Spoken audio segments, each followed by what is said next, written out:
There is no place where advertising is more relevant than in the cigarette industry. Brand loyalty is extremely high, so it's important to a cigarette company that they're the first ones that you smoke. It's also important to distract the customer from the obvious Faustian bargain that their product will eventually kill you. Necessity has made these companies masters at advertising. And until 1970, when cigarette advertisements were banned, nobody was better at this advertising than Marlboro. No cigarette or packaging is more recognizable, more American, more smoked than this one.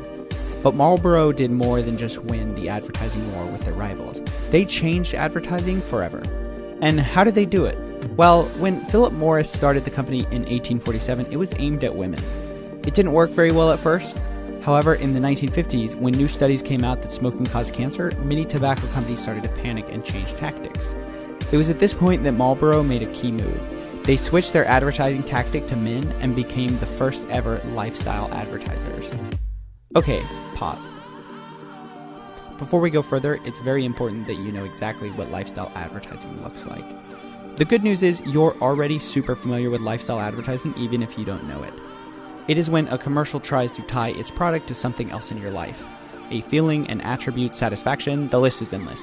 Like when an energy drink ties itself to extreme athleticism, or a camera to adventure, a soda to happiness, a car to love, or a phone to more than just a phone. Once you're familiar with the term, you'll notice it's the most popular and effective form of advertising that we know of. But it wasn't always this way.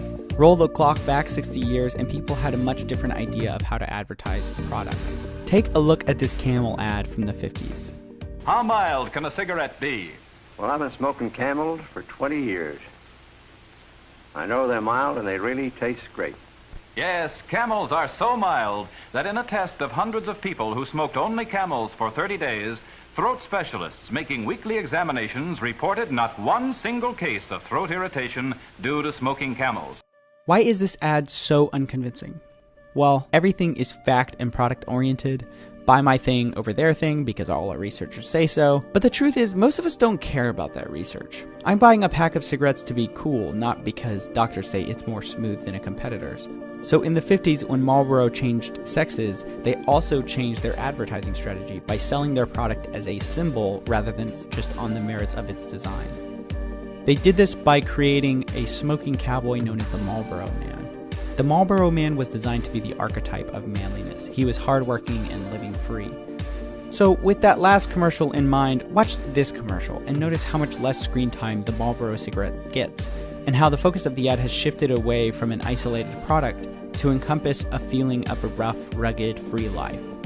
In other words, they weren't just selling cigarettes, but rather a feeling of freedom and adventure.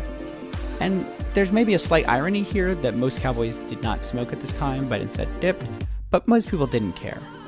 Within 1 year of this campaign, Marlboro went from owning less than 1% of the market to being the fourth largest cigarette company in the world. And within 4 more years, it became the #1 selling cigarette in the world, and it remains that way to this day. The Marlboro Man is a legend in advertising and shaped the future of advertising forever. And I think no matter what your stance on cigarettes are, we can all learn from Marlboro's lesson to help us communicate with others. People don't want to be sold a product.